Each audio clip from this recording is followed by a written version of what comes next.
LaMarr Monson has spent the last 7,342 days waking up behind bars, asking the same question: why am I here? For 20 years, he's been in prison for a murder he says he didn't commit. They escorted us to the police car and went downtown for questioning as witnesses. But LaMarr was convicted of killing Christina Brown, who was just 12 years old.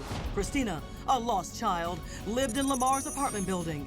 He'll never forget the day he found her body. Once I made it to the bathroom, it was like a horror movie. I just was in complete shock. I seen her laying on the floor. She was still alive. She was waving her arms at me, and I immediately turned to have somebody go and call the EMS. LaMarr Monson said he thought he was being hauled into the police precinct as a witness. Then he realized he was a suspect. They began to tell the story instead of me telling them what I knew. I agreed to sign at that point, reluctantly. Are you telling me that you did not read the document that you signed that sent you to prison for 30 to 50 years? Yes, sir. The situation was, at this time, I was not thinking right at all. How would you categorize how you were handled by the Detroit police? Well, I would say that they viewed me just simply as expendable for the purposes of a conviction. Investigative reporter Bill Proctor covered the story 20 years ago while on the crime beat in Detroit. Back then, this was just another story. Now Proctor is on a mission to find justice. Yeah, I may be retired, but I can't stop. Proctor has since retired his press card, but not his reporter's instincts. He now believes in LaMarr Monson's innocence. He changed his mind because of this woman, Shalina Bentley. She claims her drug buddy back then, Robert Lewis, is the one who killed Christina. They just felt like that boy did it, and he didn't do it. Shalina says fear kept her silent. She claims Robert Lewis threatened to kill her family if she snitched. As you said, she wasn't handcuffed, but she was handcuffed by fear. Yes, and she knew they wouldn't have a problem hurting anybody. I couldn't even go to work. I lost my job. Not only that, the man who Shalina says killed the little girl was interviewed by police and released after questioning. Crime Watch Daily spoke to him by phone. He has denied any involvement of any kind in Christina's murder. Then Shalina found out LaMarr took the rap, and she had to come forward. I just want to tell him and family I'm sorry, that I waited so long, because there's a man that's in prison for something he did not commit. And it's the right thing to do. Now Proctor is on a mission to free Monson. He's teamed up with David Moran, the director of the Michigan Innocence Clinic. When I say the name LaMarr Monson to you, the first word or words that come to mind are what? Wrongfully convicted and should be freed as soon as possible. And I'm disappointed that he's still in, given the evidence that we found in the last few years in the case. But what about Monson's confession to the killing? His confession was demonstrably false. The confession that was typed by the detective, not written by LaMarr, but typed by the detective and then signed by him, and LaMarr says he was tricked into signing it. And then another bombshell.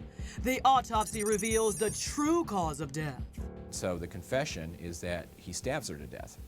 But 12 days later, the autopsy came back from the Wayne County medical examiners, and it showed that actually the victim was beaten to death. And so that is a very strong indicator of a false confession. In this crime scene photo, you can see the ceramic toilet tank lid is missing. Moran says that is the likely murder weapon. Christina had been stabbed as well, but that was not the cause of death. The report shows she had been bludgeoned to death. There's not a one word in LaMarr's confession about beating this victim to death. If he's the guy who murdered Christina Brown, why would he be the one running around the apartment buildings, frantically saying, somebody please call the police? Why would he stick around? He's dealing drugs at the time. Drug dealers don't normally want to stick around and talk to the police. He stuck around and waited for the police to come. Moran also discovered that cops had lifted 2 fingerprints from the toilet tank lid. One matched Christina Brown, the other was a mystery. It was at the same time that a determined Shalina Bentley reached out to Bill Proctor to tell her story. So then our focus shifted from just finding out was there a fingerprint on the toilet tank lid to Did the fingerprint match the man that she named? This report shows Detroit police tested the fingerprint in 2015 to see if it belonged to Robert Lewis. The results? It matched. And just to add more fuel to the fire of outrage, the homicide inspector who oversaw LaMarr's so-called mea culpa, Joan Gagosian, was later implicated in several potential coerced confessions. Who failed LaMarr Monson? The Detroit police failed LaMarr Monson.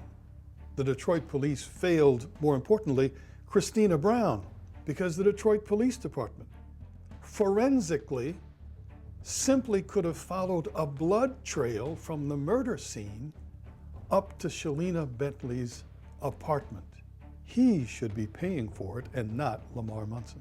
Bill Proctor set out to track down Lewis. Instead, he found his brother Raymond, who was reportedly living with Robert in Pittsburgh, Pennsylvania. But there was no sign of Robert.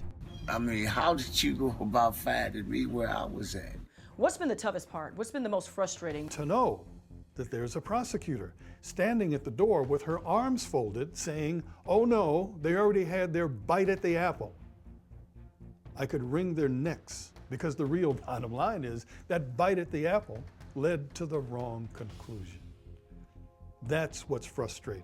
To know that there is credible evidence that should lead to a new trial, that should lead to a review of past facts, that should be considered as new evidence. And then they don't do it? What the hell? How does it feel to stand up and do what's right? I wouldn't know it's right until that man is out that prison. I mean, I did all I can do. For me, that's right, but now it's up to the prosecutor for them to do the right thing. LaMarr's mom, Dolores, has forgiven Shalina for waiting so long to come forward. My heart went out to her because she knew something that would help and save my son. I've loved her ever since. What do you want LaMarr Monson to hear from you personally? I don't want him to hear anything. I just want him to smell freedom. Despite new evidence, LaMarr Monson remains behind bars, and Robert Lewis is still a free man. You have hope?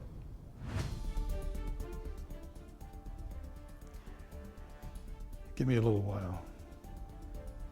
I'm not sure where I am with hope right now for the change, but I know I'm going to keep pushing for it for as long as I'm alive. I'm gonna live to see my son come home. Yes, I am. And the Michigan Innocence Clinic has just taken the first step to make that happen, filing a motion to try to get LaMarr a new trial. At this time, the motion is still in the hands of a judge awaiting a decision. We did contact the DA's office for our story. They declined to do an interview, but say they stand by the conviction.